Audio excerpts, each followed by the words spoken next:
दोस्तों, पहली जॉब सभी के लिए स्पेशल होती है। 1 महीना काम करने के बाद पहली सैलरी मिलती है और जैसे ही पहली सैलरी मिलती है तो अपने आप रिस्पॉन्सिबल होने की फीलिंग आने लगती है। सभी के कुछ-कुछ प्लान्स होते हैं। किसी को माँ के लिए साड़ी खरीदनी है, किसी को गर्लफ्रेंड को डिनर पे लेके जाना है, किसी को पापा को गिफ्ट देना है, जो कि सब एक तरह के खर्चे ही हैं। ये सब करने के बाद बैंक अकाउंट में एक छोटा-सा अमाउंट बचता है। बहुत ही कम लोगों के दोस्त होंगे जो उन्हें ये सलाह देते होंगे कि पैसे को इन्वेस्ट करो, और अगर किसी दोस्त ने ये सलाह दे भी दी तो उस टाइम पे ये एडवाइस समझ नहीं आती, क्योंकि अकाउंट में बहुत थोड़े से पैसे होते हैं और वो सोचते हैं जब एक अच्छा अमाउंट होगा तब जाके हम इन्वेस्टमेंट स्टार्ट करेंगे। और नेक्स्ट मंथ भी बैंक का वही हाल होता है। ये सिलसिला कई सालों तक चलता रहता है। हम अपनी सैलरी इधर उधर स्पेंड करते हैं और सेविंग्स नहीं करते। हम में से कई सारे लोगों की लाइफ का सबसे बड़ा रिग्रेट यही है कि काश सेविंग्स लाइफ की शुरुआत में ही शुरू कर दी होती। मुझे पर्सनली ऐसा लगता है जो भी इस वीडियो को देख रहा होगा वो कहीं ना कहीं इस बात से रिलेट कर रहा होगा। जो अमाउंट एक्सपेंस करने के बाद बचता है वो बहुत छोटा सा होता है और हम सोचते हैं जब बड़ा अमाउंट होगा तब सेव करेंगे, और ऐसा होता नहीं है और हम सेविंग स्टार्ट नहीं कर पाते हैं। इसलिए छोटे से छोटे अमाउंट को भी सेव करो। ये फाइनेंशियल लाइफ में बहुत बड़ा डिफरेंस पैदा करता है। आपको लाइफ में सेविंग्स जल्दी क्यों शुरू करनी चाहिए, आइए इसको एक स्टोरी से समझते हैं। एक फादर के 3 बेटे थे और तीनों एक ही दिन पैदा हुए थे। फादर ने डिक्लेयर किया कि वो तीनों को 20वें बर्थडे से 65वें बर्थडे तक 50,000 रुपए देगा अलग अलग। वो जहां चाहे वहां खर्च कर सकते हैं, कोई रिस्ट्रिक्शंस नहीं है।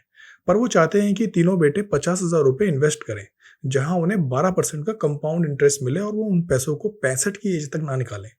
तीनों लड़कों का मनी एंड सेविंग्स के लिए डिफरेंट एटीट्यूड था। पहले लड़के ने 20वें बर्थडे से ही इन्वेस्टमेंट करना शुरू कर दिया था 9 साल तक। उसके बाद उसने इन्वेस्टमेंट नहीं करी, पैसा इधर उधर खर्च करता रहा।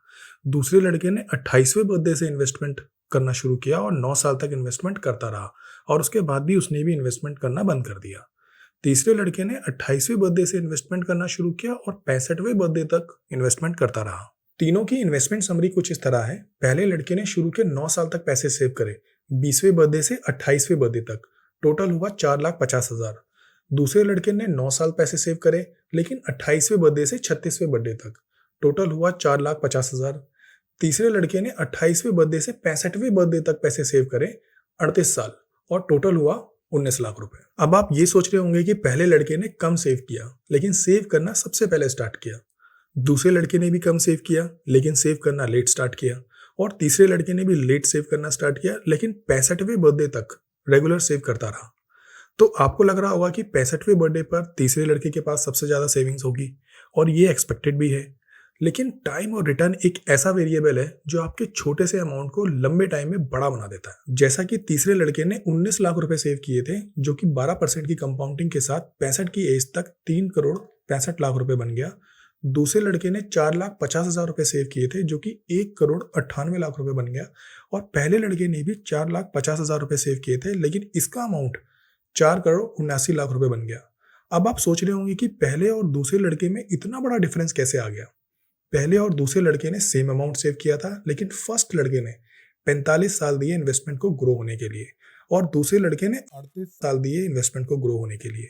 सिर्फ एक टाइम ही है जिसकी वजह से इतना बड़ा डिफरेंस आ गया। यही एक रीजन है जो ज्यादातर लोगों को रिग्रेट करता है लाइफ में, not starting to save early. I hope आपको स्टार्ट सेविंग अर्ली का कॉन्सेप्ट समझ में आया होगा। Thanks for watching.